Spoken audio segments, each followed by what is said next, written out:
Okay, TNT, Meralco 'no, yung kabilang series naman.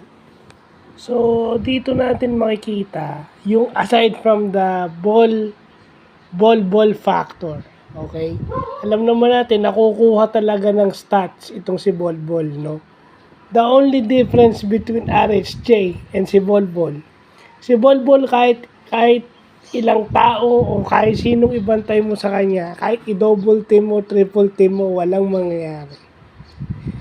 Parang ang tingin ko rito is si Bol yung pinalaking version ni RSJ. Katulad din siya ni RSJ, kaso with the height that he had, o yung tangkad na meron siya, yung skill na meron siya, parang RSJ na yun.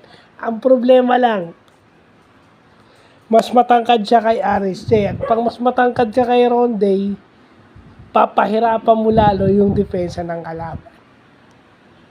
Pero maganda ron, hindi lang sila nag-rely doon. Para kasing San Miguel yan eh.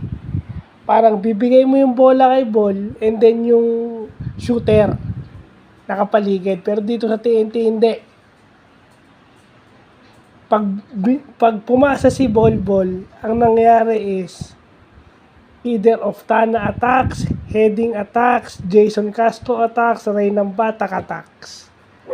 No? Kahit yan, sila Kabuntin, aatake yan, minsan titira. Kasi sa San Miguel, pinaligiran mo lang si Pajardo ng maraming shooter. Dito hindi.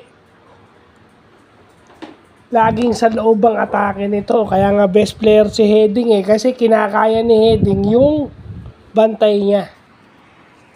No? Parang naiiwanan ni Heading yung bantay niya. No? Hindi lang siya tumitira sa labas. Umaatake siya sa basket. No.